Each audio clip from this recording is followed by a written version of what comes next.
السلام عليكم ورحمة الله وبركاته. إن الحمد لله نحمده ونستعينه ونستغفره ونعوذ بالله من شرور أنفسنا ومن سيئات أعمالنا. من يهده الله فلا مضل له ومن يضلل فلا هادي له. وأشهد أن لا إله إلا الله وحده لا شريك له وأشهد أن محمدا عبده ورسوله. يا أيها الذين آمنوا اتقوا الله حق تقاته ولا تموتن إلا وأنتم مسلمون. يا أيها الناس اتقوا ربكم الذي خلقكم من نفس واحدة وخلق منها زوجها وبث منهما رجالا كثيرا ونساء. واتقوا الله الذي تساءلون به والأرحام إن الله كان عليكم رقيبا. يا أيها الذين آمنوا اتقوا الله وقولوا قولا سديدا يصلح لكم أعمالكم ويغفر لكم ذنوبكم ومن يطع الله ورسوله فقد فاز فوزا عظيما. أما بعد فإن أصدق الحديث كتاب الله وأحسن الهدي هدي محمد صلى الله عليه وسلم وشر الأمور محدثاتها وكل محدثة بدعة وكل بدعة ضلالة وكل ضلالة في النار. أعوذ بالله السميع العليم من الشيطان الرجيم من همزه ونفخه ونفثه.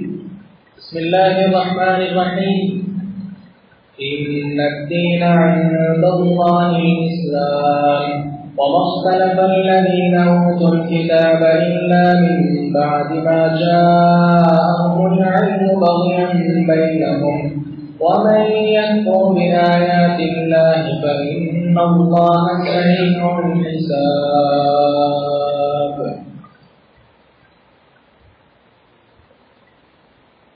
قابل احترام عزیز بھائیوں، نہایت عزت کے لائق سفید ریش بزرگوں، حیا و عفت میں لپٹی ہوئی میری معززات ماں اور بہنوں، آج کے دور میں بعض ذرائع ابلاغ دہشت گردی کا لفظ کثرت کے ساتھ استعمال کر رہے ہیں اور بعض سیاسی عناصر یہ ثابت کرنے کی ناپاک کوشش بھی کر چکے ہیں کہ نعوذ باللہ ثم نعوذ باللہ دہشت گردی کا تعلق اسلام کے ساتھ ہے. اور یہ وبا اس قدر پھیلی، ٹی وی چینلز پر آپ نے بھی دیکھا اور سنا ہوگا، اسلام کا لبادہ اوڑھ کر،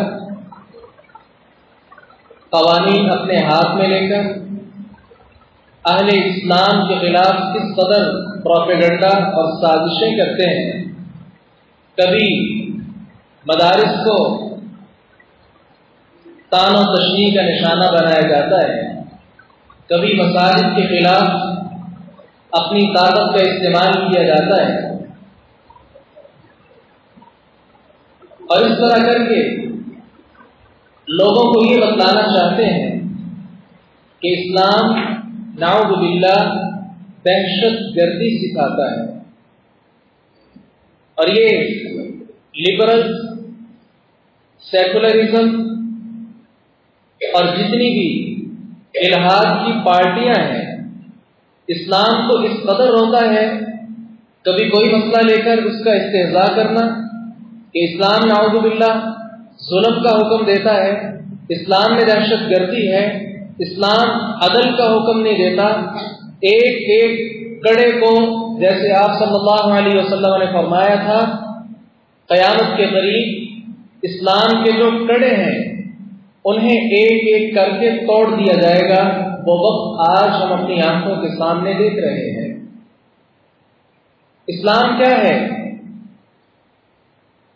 آج کے خطبہ جمعہ میں اللہ کی توفیق کے ساتھ طائرانہ نظر سے ہم دیکھیں گے کہ اسلام کیا ہے، اسلام کس چیز کا سبق دیتا ہے، اسلام کس چیز کی طرف رہنمائی کرتا ہے، اور اسلام اپنوں کے کیا حقوق بیان کرتا ہے، اور جو غیر مسلم ہیں، جو مسلمان بھی نہیں، اسلام ان کے ساتھ کیا رویہ اختیار کرتا ہے. آئیے میں کوشش کروں اختصار کے ساتھ زیادہ باتیں آپ کی خدمت میں گزارش کر سکوں. سب سے پہلے یہ بات یاد رکھیے، اسلام پیغمبر امن ہے. امن کا سبق دینے کے لیے اسلام آیا ہے. تو آپ نے دیکھا آپ صلی اللہ علیہ وسلم سے پہلے کیا تھا؟ ایک دوسرے پر ظلم و ستم کرنا، بات بے بات تلواروں کا بے نیام ہونا، وہ خون کی ندیوں کا ماتم کونا ہونا، خانہ الہ کا بت گدہ بن چکنا، یہ سارے کا سارا رویہ جب اللہ تعالی نے دیکھا، قانون فطرت نے حرکت دی اور محمد رسول اللہ صلی اللہ علیہ وسلم کی صورت میں ایک روشن آفتاب طلوع کیوں کیا؟ صرف اور صرف قیام امن کے لیے. یہ دنیا جو آپس میں ایک دوسرے کے خون کی پیاسی ہو چکی ہے، زخم چاٹ رہی ہے، انسانیت بات بے بات تلواریں ان کی نکل آتی ہیں، یہ سارے کا سارا امن جو ڈسٹرب ہوا ہے، یہ سارے کا سارا کنٹرول ہو سکے. آپ صلی اللہ علیہ وسلم کو بھیجا، دین اسلام عطا کیا. یا ایھا الذین آمنوا ادخلوا فی السلم کافہ. اسلام السلم عربی جاننے والے احباب بھی تشریف فرما ہے. اسلام سلم یسلم سلاما و سلامتا سے ماخوذ ہے، اور اس کا مطلب ہوتا ہے صحیح سالم. نہ کسی کو دہشت گردی کا حکم دینا، نہ دہشت گردی پھیلانا، اور نہ ہی اس چیز کو اپنے ہاں روا سمجھنا. اسلام یہ ہے. اسلام کیا کیا سبق دیتا ہے؟ سب سے پہلا جو اسلام نے سبق دیا وہ کیا کہا؟ اللہ کی عبادت کرو. اور کیسے؟ صرف ایک اللہ کی عبادت. قرآن مجید سورۃ المؤمنون آیت نمبر 91 اللہ تعالی ارشاد فرماتے ہیں سبحان ربک رب العزة عما یصفون. اور اسی طرح سورۃ الانبیاء میں کیا فرمایا؟ لو كان فيهما آلهة إلا الله لفسدتا فسبحان الله رب العرش عما يصفون. ایک اللہ کی عبادت کا حکم اس لیے دیا تاکہ دنیا کے اندر کیا قائم ہو سکے؟ امن. کیوں؟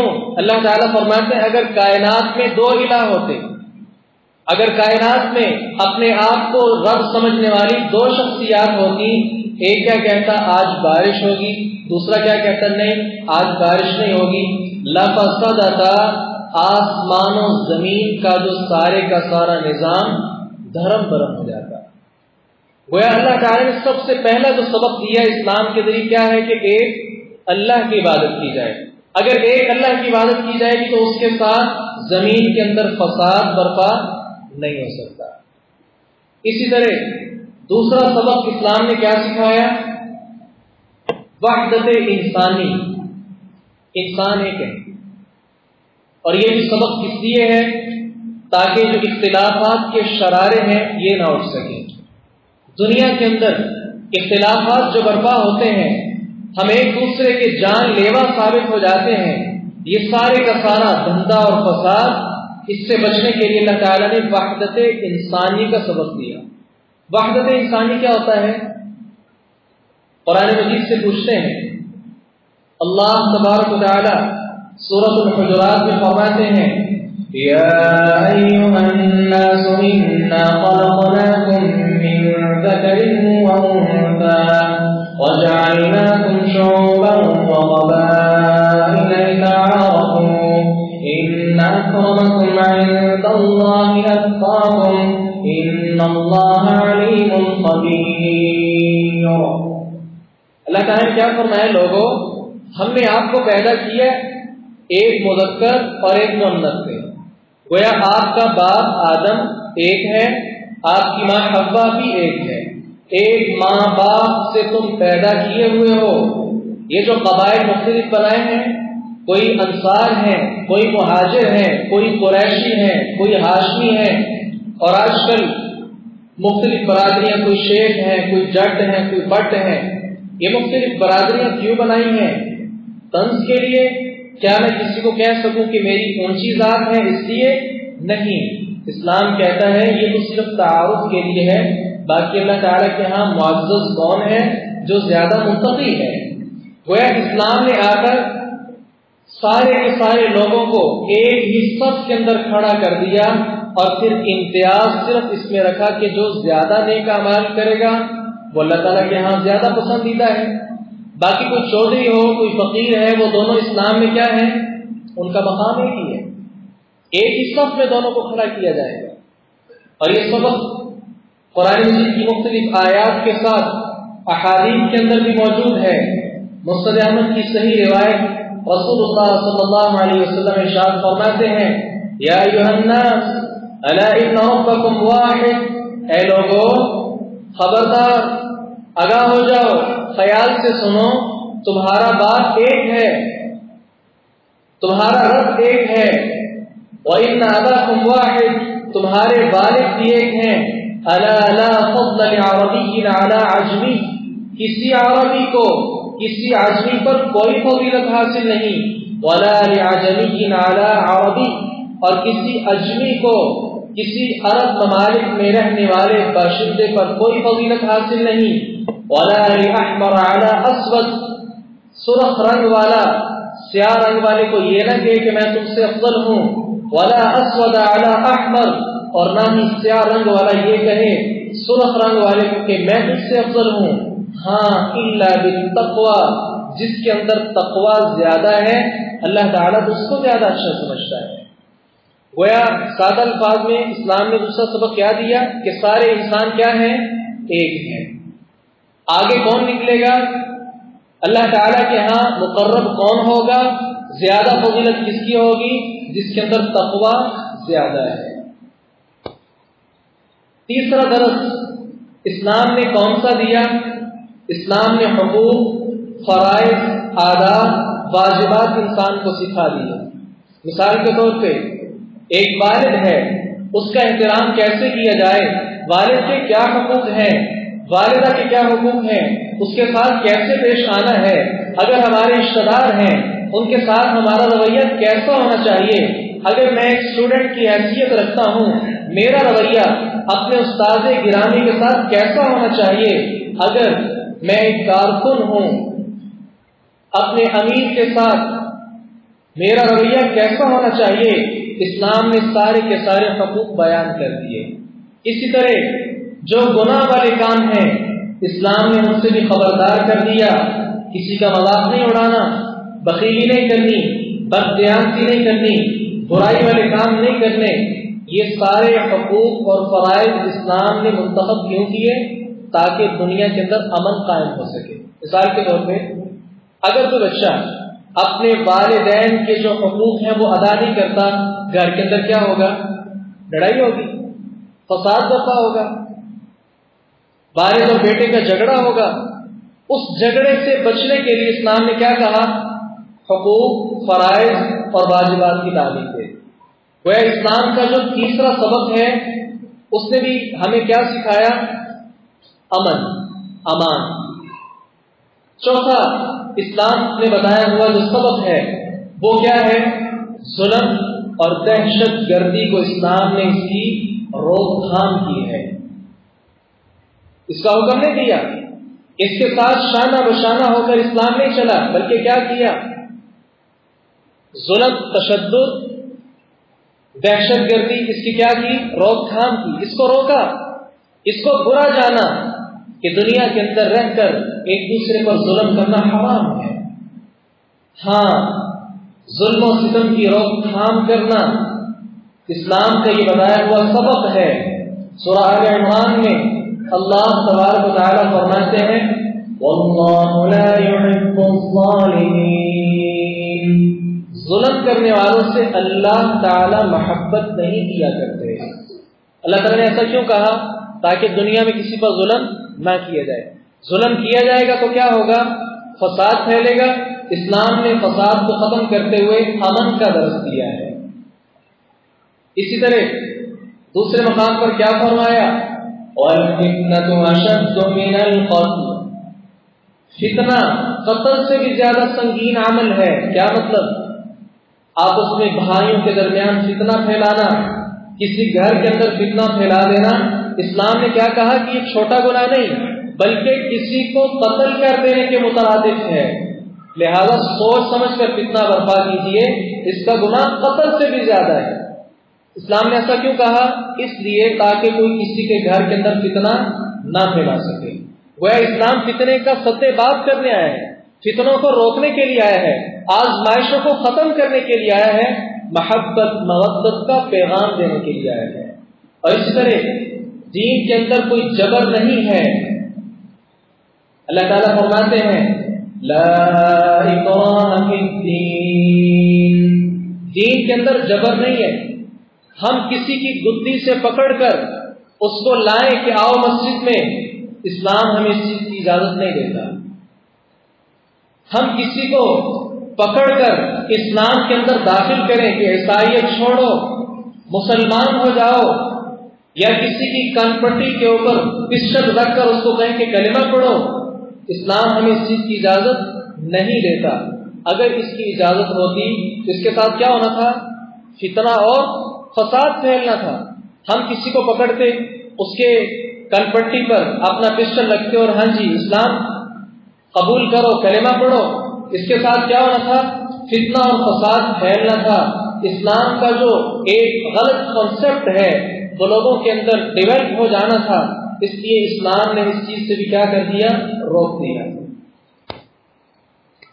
امن و امان کو تباہ کرنا اور انسانی زندگانی سے کھیلنا، اسلام نے اس کو کیا قرار دیا کہ یہ بھی فساد ہے۔ انما جزاء الذين يحاربون الله ورسوله ويسعون في الارض فسادا ان يقتلوا او يصلبوا او تقطع ايديهم وارجلهم من خلاف او ينفوا من الارض ذلك لهم خزي في الدنيا ولهم في الآخرة عذاب عظيم۔ اسلام کہتا ہے کہ اگر کوئی آدمی انسانوں کو پریشان کرتا ہے، انہیں رہنے نہیں دیتا، فتنہ و فساد اس حد تک پھیلا چکا ہے کہ لوگ بہت زیادہ پریشان ہو چکے ہیں، اسلام کیا کہتا ہے؟ ایسے فتان کو، فتنہ پھیلانے والے کو قتل کر دیا جائے۔ کیوں؟ اسلام نے حکم کیوں دیا؟ اس لیے کہ جو فتنے کی جڑ ہے، فتنہ پھیلا رہا ہے، اس کو قتل کر دیا جائے تاکہ فتنہ سرے سے ختم ہو جائے۔ وہ اسلام نے فتنے کو ختم کرنے کے لیے یہ حکم دیا ہے۔ اسی طرح جو دہشت گردی پھیلاتا ہے، اسلام کیا کہتا ہے؟ اس کی معاونت بھی نہیں کرنی۔ ایک ہے کہ اسلام دہشت گردی نہیں پھیلاتا، ایک ہے کوئی آ کر دہشت گردی پھیلا رہا ہے، اسلام کہتا ہے اے مسلمان، اگر تو نے ظالم کا ساتھ دیا تو تو بھی انہی کے ساتھ شمار ہوگا۔ ہاں، سنن ابن ماجہ ابو ہریرہ رضی اللہ عنہ بیان فرماتے ہیں اللہ کے رسول صلی اللہ علیہ وسلم نے فرمایا من اعان على قتل مؤمن بشطر كلمة لقي الله عز وجل مكتوب بين عينيه آيس من رحمة الله، جس شخص نے ہلکی سی بات کے ساتھ بھی کسی مسلمان بھائی کے خلاف کسی قاتل کو ابھارا یا اس کی مدد کی، اسلام کیا کہتا ہے؟ کل قیامت کے دن ہلکی سی بات کہنے والا کس حال میں اللہ تعالیٰ کے سامنے کھڑا ہوگا؟ مکتوب بین عینی آیس من رحمت اللہ، اس کی دونوں آنکھوں کے درمیان لکھا ہوگا کہ یہ آدمی اللہ تعالی کی رحمت سے مایوس ہے۔ گویا اسلام نے ظلم پھیلانا تو درکنار، جو ظلم پھیلا رہا ہے اگر مسلمان اس کی مدد کرتا ہے، اسلام نے تو اس کے خلاف بھی سخت نوٹس دیا ہے۔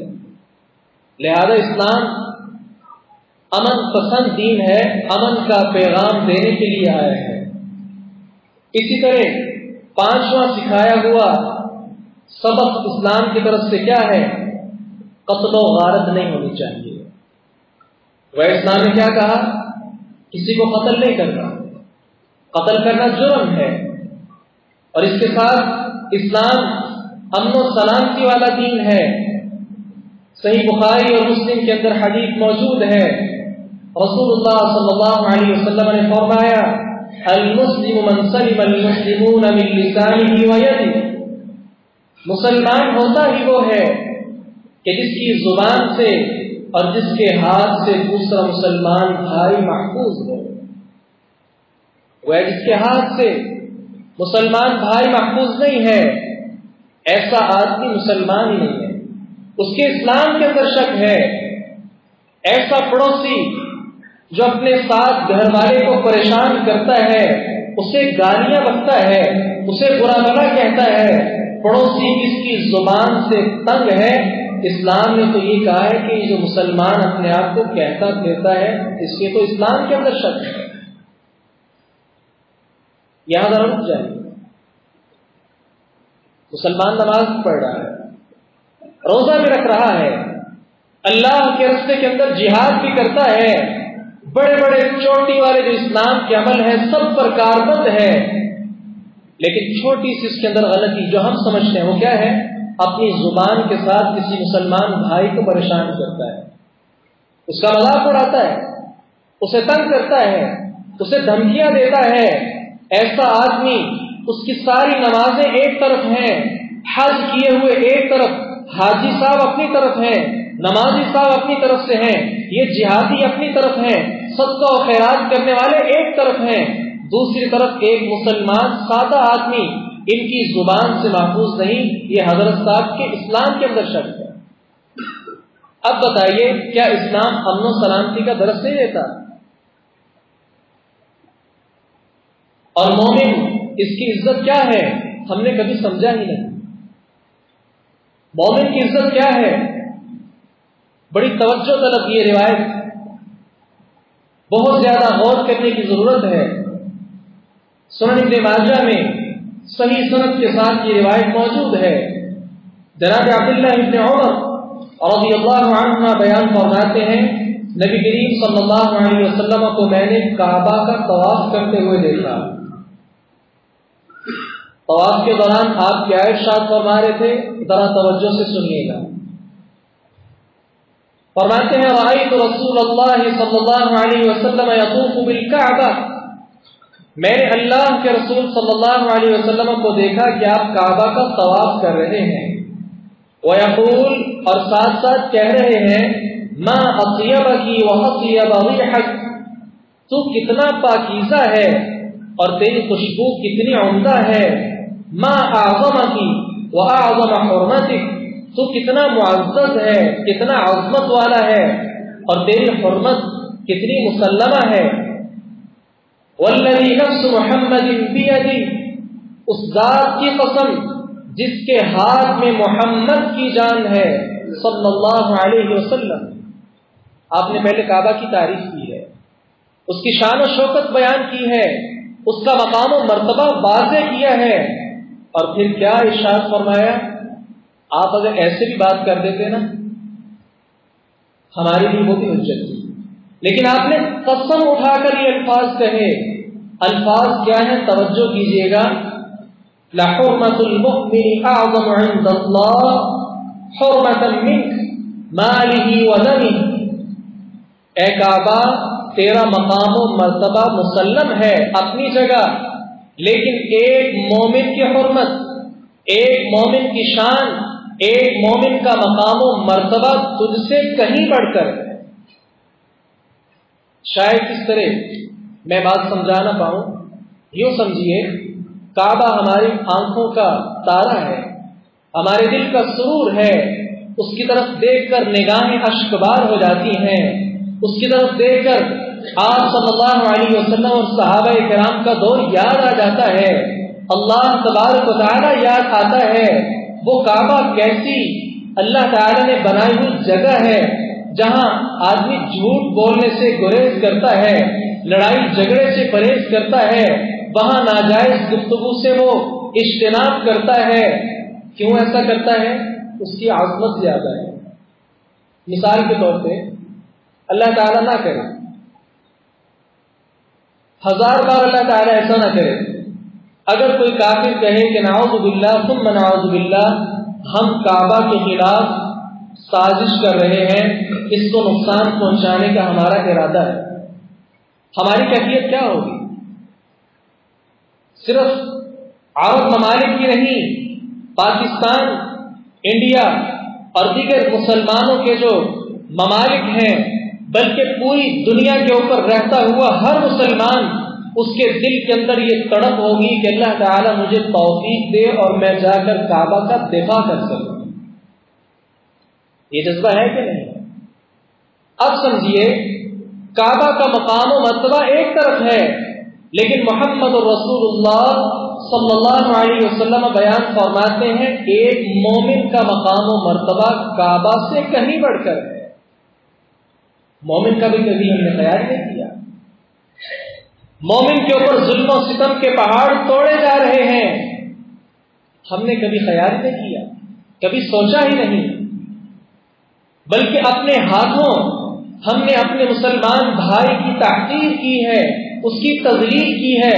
کبھی زبان کے ساتھ مومن کو برا بھلا کہتے ہیں، کبھی ہاتھ کے ساتھ اس کے سر کے اوپر، اس کے چہرے پر تمانچہ رسید کرتے ہیں، کبھی ہم نے خیال نہیں کیا۔ گویا اسلام امن سکھانے کے لیے آیا ہے، دہشت گردی کا نام و نشان اسلام کے اندر ہے۔ ایک مثال کے ساتھ سمجھیے، جیسے آگ اور پانی ہے، آپس میں جمع نہیں ہو سکتے، یہی تعلق اسلام اور دہشت گردی کا ہے۔ دہشت گردی اور اسلام کا تعلق گویا پانی اور آگ جیسا ہے کہ یہ ہرگز جمع نہیں ہو سکتے۔ یہیں پر بس نہیں، اسلام کس قدر امن سکھاتا ہے یہ بھی توجہ طلب حدیث ہے، بلکہ قرآن مجید کی آیت آپ کے سامنے رکھتا ہوں۔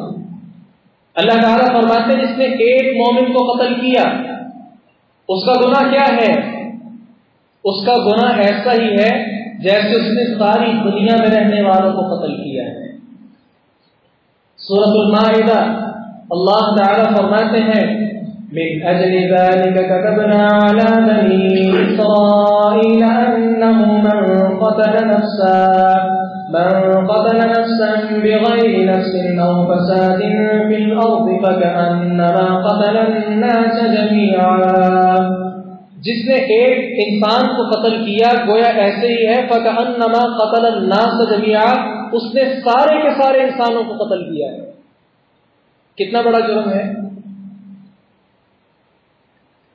تو اسلام امن سکھانے کے لیے اس دنیا میں آیا ہے۔ یہ تو ہے مسلمان کا، ایک ہے کافر جس نے کبھی اسلام والوں کو پریشان نہیں کیا، اسلام کے خلاف بولا نہیں ہے، کبھی بھی اسلام کے خلاف اس نے کوئی بات نہیں کہی، اسلام کے خلاف جہاد کے لیے یعنی لڑائی کے لیے میدان مقتل میں نہیں اترا، گویا سادہ الفاظ میں اہل اسلام کو کبھی اس نے نقصان نہیں پہنچایا، اور مسلمانوں کے ساتھ ایک خاص وعدے کے طور پر دنیا کے اندر رہ رہا ہے۔ اگر کوئی آدمی اس کافر کو بھی قتل کر دے، کافر ہے انسان، کافر ہے، مسلمان نہیں ہے، اسلام نے اس کافر کو قتل کرنے سے بھی روکا ہے۔ من قتل معاہدا لم یرح رائحۃ الجنہ، رسول اللہ صلی اللہ علیہ وسلم ارشاد فرماتے ہیں، صحیح بخاری کی حدیث ہے کہ جس نے کسی معاہد کو قتل کیا، جس کافر کے ساتھ ہم نے وعدہ کیا ہوا کہ ہم آپ کو کچھ نہیں کہیں گے، آپ ہمارے ملک کے اندر رہیں، اگر کوئی مسلمان کسی کافر کو بھی بغیر کسی وجہ کے قتل کر دیتا ہے، اسلام کیا کہتا ہے کہ ایسا آدمی نمازیں روزے ایک طرف، جنت کے اندر جانا تو دور کی بات ہے، جنت کی خوشبو بھی نہیں محسوس کر سکتا۔ اب بتائیے کیا اسلام امن کا سبق نہیں دیتا؟ اور مسلمانوں پر بم دھماکے کرنے والے، اسلام کہتا ہے یہ جہنم کے اندر جائے گا۔ کسی کا سکون چین خراب کرنا یہ چھوٹا گناہ نہیں ہے۔ اللہ تعالی ارشاد فرماتے ہیں ان الذين فتنوا المؤمنين والمؤمنات ثم لم يتوبوا فلهم عذاب جهنم ولهم عذاب الحريق۔ یقیناً وہ لوگ مومن مرد اور مومن عورتوں کو آزمائش میں مبتلا کرتے ہیں، بغیر توبہ کے مر جاتے ہیں، ان کے لیے جلنے کا عذاب جہنم کے اندر جائے گا۔ جناب عبداللہ ابن عباس مفسر قرآن ہیں، بیان فرماتے ہیں اس سے مراد جو مسلمانوں کو جلاتے ہیں وہ مراد ہے۔ وہ بم دھماکوں کے ساتھ یا گولیوں کے ساتھ جسموں کو چھلی کر دینا، انسان کے اعضاء اور اس کے جسم کو بم دھماکوں کے ساتھ بھون دینا، یہ چھوٹا گناہ نہیں ہے، بلکہ اللہ تعالیٰ بہت زیادہ سخت سزا دینے والا ہے اس چیز۔ یہ سخت سزا بھی اللہ تعالیٰ نے کیوں رکھی ہے؟ تاکہ دنیا کے اندر آزمائش فتنے وغیرہ ختم ہو اور امن و امان ہر طرف قائم ہو جائے۔ شاید آپ اس بات کو اس مثال کے ساتھ زیادہ سمجھ جائیں۔ گھر کے اندر ہماری کوئی خاص چیز پڑی ہوئی ہے، بچے اس کو چھیڑنے کی کوشش کرتے ہیں، اگر ہم نہ روکیں، اگر ہم بچوں کو نہ روکیں تو وہ چیز خراب ہونے کا خدشہ ہوتا ہے۔ اس خدشے سے روکنے کے لیے اگر ہم بچے کو تھپڑ بھی لگا دیں کوئی بات نہیں، کیوں؟ تھپڑ چھوٹا عمل ہے، اس تھپڑ کی وجہ سے جو بڑا ایک نقصان ہونا تھا اس سے ہمارا بچہ محفوظ ہو گیا ہے۔ تو یہ اسلام نے اس طرح کی تدابیر ذکر کی ہے۔ چھٹا سبق اسلام نے کیا دیا ہے کہ ملک کے اندر حدود، تعزیر، قوانین کا نفاذ کیا جائے۔ مثال کے طور پہ کوئی انسان چوری کر لیتا ہے، اب کوئی لبرل آ کر یہ کہے، کوئی ملحد، کوئی سیکولر آ کر یہ کہے کہ نہیں تو چوری کرتا تو ہمیں اسے معاف کر دینا چاہیے۔ ہاں، اگر آپ چور کو معاف کر دیں، گھر کے اندر کوئی چوری کرے اس کو آپ معاف کر دیں، کیا ہوگا؟ کل وہ پھر آ جائے گا چوری کرنے۔ چلے وہ آپ کے گھر نہیں آئے گا لیکن کسی اور کے گھر چلے جائے گا، کیوں؟ اس کو کچھ کہا ہی نہیں گیا۔ اسلام کیا کہتا ہے؟ اسلام کہتا ہے قرآن مجید میں اللہ تعالی ارشاد فرماتے ہیں السارق والسارقة فاقطعوا أيديهما، چور اور چورنی جو چوری کرے، فاقطعوا أيديهما، ان کے ہاتھ کاٹ دو۔ مجھے یہ بتائیے اگر کسی چور کا ہم ہاتھ کاٹ دیں، کل کو وہ کسی کے گھر چوری کرنے جائے گا؟ نہیں جا سکتا۔ ہاں، اگر پھر وہ چلے جائے، اسلام کہتا دوسرا بھی کاٹ دو۔ جب دونوں ہاتھ کٹ جائیں گے کیا وہ چوری کرے گا؟ نہیں۔ ایک تو وہ چوری نہیں کرے گا، دوسرا لوگ اس سے عبرت حاصل کریں گے، نہیں بھائی کسی نے چوری کی تو اسلام کہتا اس کا ہاتھ کٹ جانا ہے۔ یہ تو ساری زندگی کے لیے شرم ساری ہے، میں لوگوں کے ساتھ سامنے کیسے اپنا بازو کروں گا؟ وہ کہیں گے تو چور ہے۔ وہ اسلام نے یہ تدبیر اس لیے کی کہ اس کا ہاتھ کاٹ دیا جائے، صرف وہی چور چوری سے نہیں رکے گا بلکہ سارے کے سارے لوگوں کو بھی کان ہو جائیں گے کہ ہم نے چوری نہیں کری۔ اسلام نے ایسا سبق کیوں دیا؟ کیا یہ نعوذ باللہ دہشت گردی ہے کسی کا ہاتھ کاٹنا؟ کیا یہ کسی کی تحقیر کرنا مقصود ہے؟ نہیں، بلکہ اس کے ساتھ امن کا درس اسلام دیتا ہے، اس کے ساتھ امن و امان قائم ہو جائے گا، لوگ نصیحت پکڑیں گے کہ بھائی کوئی بھی چوری نہ کرے۔ تو یہ حدود کا نفاذ کیا جائے۔ بڑی معذرت کے ساتھ شاید کئی بھائیوں کو یہ بات اچھی نہ لگے، لیکن سن لیجئے، کیونکہ انسانوں کی فطرت اللہ تعالیٰ نے مختلف رکھی ہے. آج آپ کو بات پسند نہ آئے، شاید کل آ جائے. ملک پاکستان کو جب بنایا گیا، اس کی بنیاد میں ایک لفظ کیا تھا؟ وہی کلمہ لا الہ الا اللہ محمد الرسول اللہ صلی اللہ علیہ وسلم. اس بنیاد پر اس ملک کو بنایا گیا تھا. میں جنرل کا نام تو نہیں لیتا. اس نے کیا کہا تھا؟ اسلام کے اندر قوانین نافذ کروں گا جو شرعی قوانین ہیں. اللہ تعالیٰ چونکہ مسلمان تھا، ہم دعا گو ہیں، انہیں معاف کرے.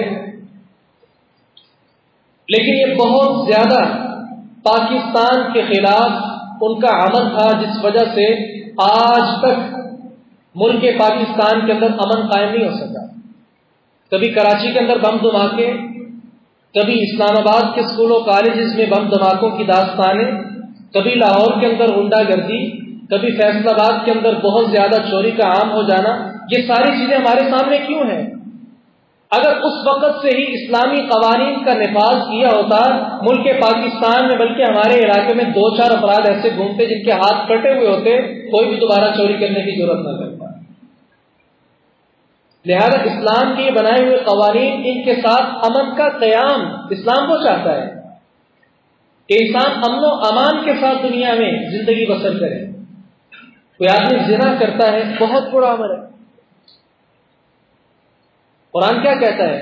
فَاجْلِدُوا كُلَّ وَاحِدٍ مِّنْهُمَا 8 جلدہ. 80 کوڑے لگائے جائیں جو کموارہ ہے. اگر کسی کو چوک چوراہے میں کھڑا کر کے حکومت 80 کوڑے لگائے، کوڑا آپ جانتے ہیں نا، یہ جو اس کا چھوٹا سا وہ، یعنی مثال جو سمجھیے، یہ جو ہمارے گھوڑوں والے بھائی ہیں، ان کو بگانے کے لیے ہلکا سا وہ ان کے پاس کوڑا نما ہوتا ہے، اس کے ساتھ مارتے، بہت زیادہ درد ہوتی ہے اس کے ساتھ وہ گھوڑا مزید بگڑنا شروع کر دیتا ہے، بھاگنا شروع کر دیتا ہے. وہ 80 کوڑے اگر کسی آدمی کو لگے ہوں، دوبارہ کبھی وہ زنا کی جرات نہیں کرے گا. مجھے سفر کرنے کا موقع زیادہ ملتا ہے، بہت زیادہ بسا اوقات تو آنکھیں اشکبار ہو جاتی ہیں کہ ہماری یہ نوجوان نسل اللہ تعالیٰ نے کس لیے پیدا کی ہے.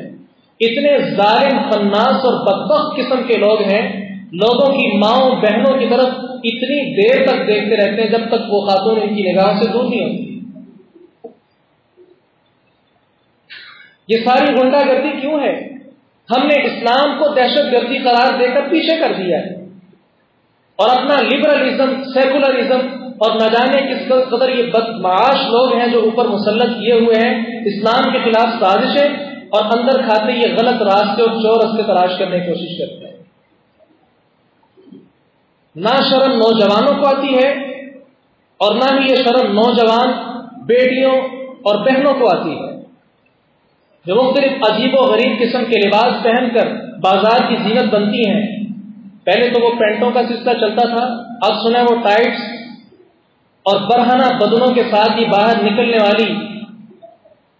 اگر ایک آپ نے مرغی دیکھی ہے، مرغی کی کئی قسمیں ہوتی ہیں. ایک مرغی ہوتی ہے دیسی، جس کے اوپر بہت اچھے خوبصورت بال ہوتے ہیں. اگر آپ اس کی تصویر ذہن میں لائی تو وہ کتنی خوبصورت ہوتی ہے. کیوں؟ اس کے اوپر کپڑے ہوتے ہیں. اس کو جو حسن اللہ تعالی نے دیا ہے وہ اس کے اندر موجود ہوتا ہے. آپ کو وہ دیکھنے میں خوبصورت لگتی ہے. وہ بچے کہتے ہیں ابا جس کو ذبح نہیں کرنا. کیوں؟ اس کے ساتھ محبت کر رہے ہوتے ہیں.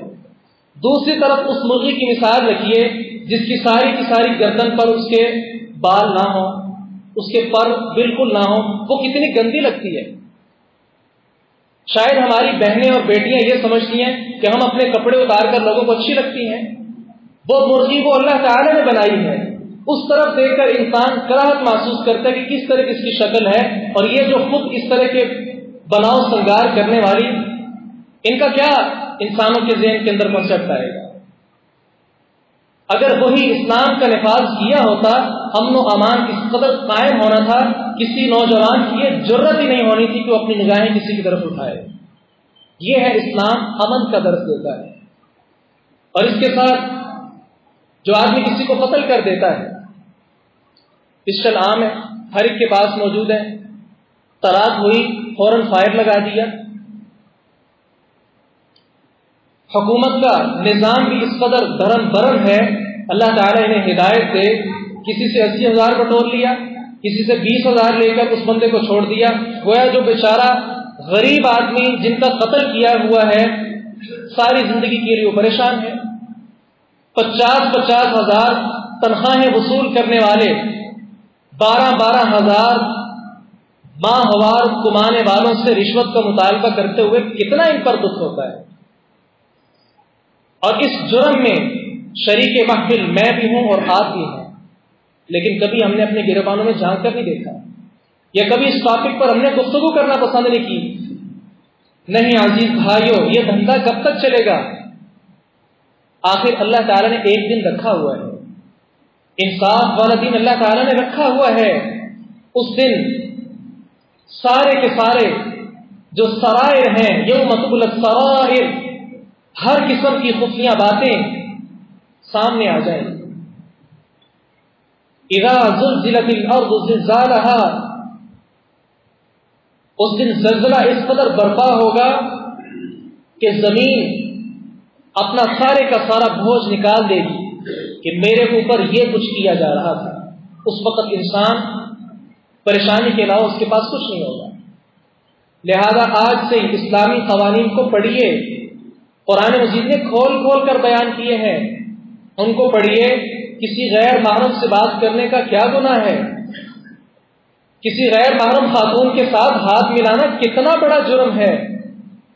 کبھی ہم یہ قوانین پڑھ لیں، کبھی بھی ہمارے موبائل کے اندر غیر محرم خواتین کے نمبر اس غرض کے ساتھ نہ ہو، کبھی بھی ہماری فیس بک آئی ڈی اتنی گندی نہ ہو، کبھی بھی ہمارا سوشل میڈیا پہ واٹس ایپ کا جو سسٹم ہے وہ ایسا گندا نہ ہو، ہمارا انسٹاگرام اس قدر گندا نہ ہو، ہماری بنائی ہوئی وہ ٹویٹر کی آئی ڈی اس کے فرینڈ لسٹ میں اس قدر بدمعاش قسم کے لوگ نہ آ جائیں۔ ہاں اے انسان، اپنے اوپر ذرا توجہ دیجئے کہ میں کون ہوں اور کیا کر رہا ہوں۔ اسلام کے قوانین کو فالو کیجئے، اس کے اندر بہت زیادہ خیر ہے۔ نہ صرف یہ کہ لوگوں کی بیٹیاں بلکہ آپ کے گھر کے اندر بیٹھی ہوئی بیٹیاں بھی محفوظ ہوں۔ اللہ تعالیٰ سے دعا کیجئے باری تعالیٰ اسلام کا جو سکھایا ہوا سبق ہے وہ ہماری نوجوان جو جنریشن ہے اس کے اذہان و قلوب کے اندر پیوست کر دے، اور یہ ہماری جو آئندہ آنے والی نسلیں ہیں اللہ تعالیٰ انہیں ہمارا روشن مستقبل بنا دے، اسلام کا صحیح داعی اور سپاہی بنا دے۔ اقول قولی هذا استغفر الله لي ولكم ولسائر المسلمين واستغفروه انه هو الغفور الرحيم۔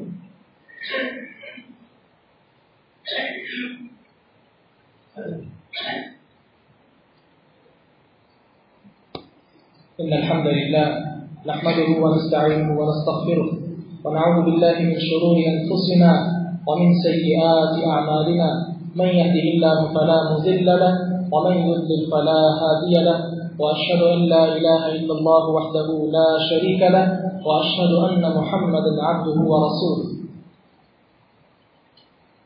آج کے خطبہ جمعہ میں آپ نے یہ سماعت فرمایا ہے کہ اسلام امن و سلامتی والا دین ہے، امن کا پیغام دینے کے لیے دنیا میں آیا ہے۔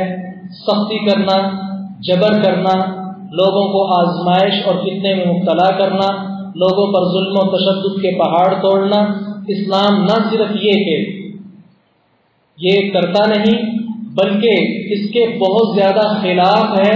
جو یہ ظلم و تشدد کرنا پسند کرتا ہے، اسلام ایسے آدمی کے خلاف اعلان جہاد کرتا ہے۔ 6 اسباق اسلام نے جو ہمیں سکھائے وہ آپ نے سماعت فرما لیے ہیں۔ 7واں سبق بھی بڑے اختصار کے ساتھ آپ کے سامنے رکھتا ہوں۔ اسلام نے جہاد کا درس دیا ہے۔ جہاد کا درس کیوں دیا ہے؟ آج امریکہ، برطانیہ، اسرائیل اور یہ سارے کے سارے جو غیر مسلم ممالک ہیں، ان کی زبانوں پر صرف ایک لفظ ہے کہ مسلمان جہاد کرتے ہیں، اور جہاد نعوذ باللہ دہشت گردی ہے۔ جہاد دہشت گردی نہیں ہے۔ جہاد کیوں فرض ہوا؟ اگر آپ صرف یہی وجہ تلاش کر لیں، آپ انشاءاللہ یہ سمجھ جائیں گے کہ جہاد کے اندر بھی بہت زیادہ اللہ تعالیٰ نے امن و سلامتی رکھی ہے۔ نبی کریم صلی اللہ علیہ وسلم تشریف لائے، صحابہ کرام نے کلمہ پڑھنا شروع کیا۔ کفار نے کیا کیا؟ مسلمانوں پر ظلم و تشدد کرنا شروع کر دیا. آپ سارے جانتے ہیں بلال رضی اللہ عنہ کے ساتھ کیا کچھ نہیں کیا گیا. اسی طرح سیدہ سمیہ رضی اللہ عنہا کے ساتھ کیا کیا. خباب بن ارط رضی اللہ عنہ کو کس طرح قتل کیا گیا. جو بھی مسلمان ہوتا اس کے ساتھ کتنا ظلم و تشدد کیا جاتا. کیا یہ مسلمانوں پر ہوتا ہوا ظلم، کیا یہ ظلم نہیں تھا؟ اس کو ہم نے کبھی ظلم شمار ہی نہیں کیا. ضرورت اس بات کی تھی کہ مسلمان بھی اٹھیں اور اپنا مقابلہ کریں، دشمنوں کے ساتھ دفاع کریں. وہ اللہ تعالیٰ نے پھر قرآن مجید میں آیت اتاری تھی اذن للذین یقاتلون والی، کہ اللہ تعالیٰ نے اب آپ کو اجازت دے دی ہے کہ آپ یہ جو کافر آپ کو مارتے ہیں آپ بھی ان کو مارو. گویا جہاد اسلام نے شروع پہل نہیں اس میں کی، بلکہ اگر کوئی ہمارے خلاف آتا ہے پھر اسلام نے یہ کہا ہے کہ تم بھی ان کے خلاف اٹھو. ہماری مقبوضہ جگہ جو ہے، ہمارا قانونی حق ہے کسی جگہ پر، اس کے اگر کوئی قبضہ کر لیتا ہے تو اسلام کیا کہتا ہے، قرآن مجید کیا کہتا ہے کہ جو لوگ آپ کے پاس آئے ہیں، آپ کی جگہ انہوں نے چھین لی ہے، آپ پر بھی فرض ہے کہ آپ ان جگہوں کو چھڑاؤ. ہم انہیں چھڑانے کے لیے اگر جہاد کریں تو کیا یہ دہشت گردی ہے؟ کیا انہوں نے جو ہماری زمین قبض کی ہے وہ دہشت گردی نہیں ہے؟ کیا مسلمانوں میں آ کر جو بم دھماکوں کا سلسلہ ہے کیا یہ دہشت گردی نہیں ہے؟ اس طرف کبھی خیال نہیں کیا. اور جب مسلمان اپنے دفاع کے لیے اٹھتے ہیں اس وقت کہتے ہیں جی یہ ظلم پھیلانے کے لیے آیا اسلام. نعوذ باللہ ثم نعوذ باللہ. ایسا نہیں ہے. جہاد کا مقصد بھی کیا ہے؟ اللہ تعالیٰ جہاد کو حکم کب دیتا ہے؟ وَقَاتِلُوهُمْ حَتَّى لَا تَكُونَ فِتْنَةٌ. فتنے کو ختم کرنے کے لیے اللہ تعالیٰ کہتا ہے جہاد کرو. اگر فتنہ پہلے سے ختم ہے جہاد کرنا بھی اس وقت جائز نہیں ہے. فتنہ ہے اس وقت اللہ تعالیٰ کہتا ہے کہ جہاد کرو. گویا جہاد کے اندر بھی اسلام کا کیا ہے؟ امن کا پیغام ہے. اگر پھر بھی کسی کو یہ بات سمجھنا ہے تو سادہ الفاظ میں یوں سمجھ لیجئے، اسلام دنیا کے اندر آیا ہی امن قائم کرنے کے لیے. باقی جتنے کے جتنے مذاہب ہیں سب کے اندر ظلم موجود ہے، سارے تشدد کرتے ہیں، سارے ظلم کرتے ہیں. یہ ہندوازم کو دیکھ لیجئے. ایک مثال دیتا ہوں.